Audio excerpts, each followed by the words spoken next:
Hi, I'm Eden from Here I Am Send Me, and today we're going to talk about Daniel's three friends in Daniel chapter 3. So Shadrach, Meshach, and Abednego were called to this huge party that the king was putting on. And he had this big statue of a gold image that basically represented him, and he basically wanted everybody to fall down and worship him, or the statue that represented him. And there were three men in this audience who were like, no, we're not going to do that. We have one true God in heaven, and we're only going to worship him. And their names were Shadrach, Meshach, and Abednego.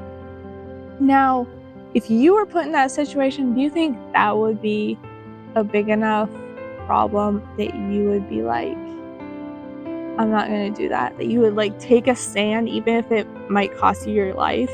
The king made it very clear that if they were not going to do that, they were going to be thrown in that fiery furnace. That seems pretty scary.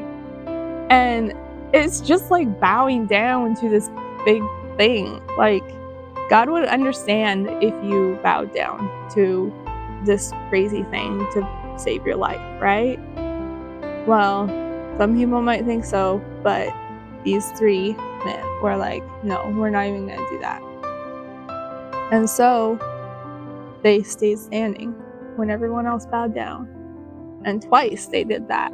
And then the king got really upset and he was like, you're not doing what I asked you to do. I am now going to do what I said I was going to do, and I'm going to throw you into the fiery furnace.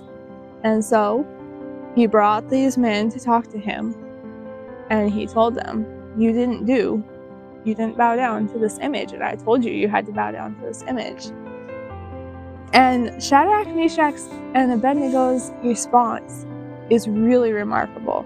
It says in Daniel chapter 3, and starting in verse 16, it says, Shadrach, Meshach, and Abednego answered and said to the king, O Nebuchadnezzar, we are not careful to answer thee in this matter. If it be so, our God whom we serve is able to deliver us from the burning fiery furnace, and he will deliver us out of thine hand, O king. But if not, be it known unto thee, O king, that we will not serve thy gods, nor worship the gold image which thou hast set up. So, they say a couple different things here. First of all, they say, we are not careful to answer you in this matter. So basically they're saying, like, we don't have to even talk about this because, like, what we have done, our actions have showed just what we're going to do. We're not going to change our mind. We are steadfast on our decision that we have made.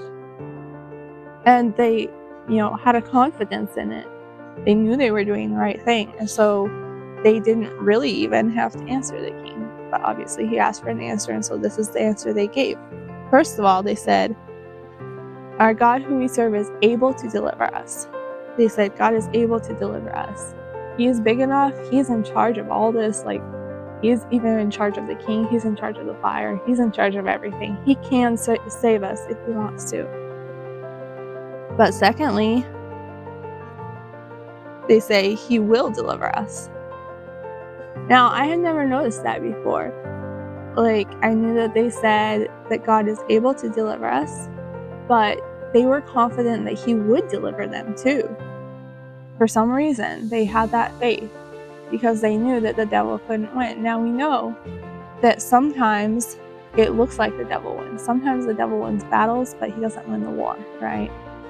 And so, like in the case of John the Baptist died, and it looked like the devil won that, but he didn't really win the bigger war. But somehow Shadrach, Meshach, and Abednego knew that God was going to deliver them. But at the same time, they said, but if not, we're still not going to bow down and worship. So in their minds, like, they knew that God was going to deliver them, but they were like, at the same time, it's literally not even going to matter if he doesn't, because we're still going to be faithful. And guess what? They were thrown in that fire.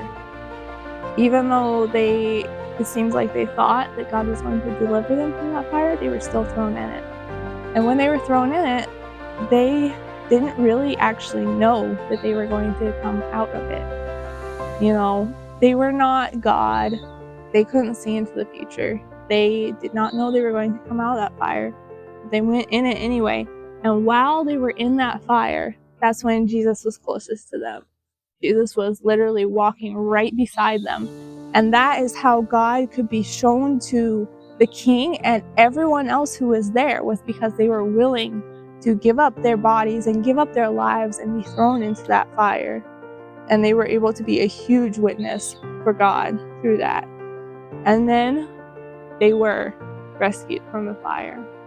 And the fire had no power over them. Even though they were thrown in the fire, it didn't burn them. It did not consume them. It reminds me of the verse in Lamentations that says, "It is of the Lord's mercies that we are not consumed."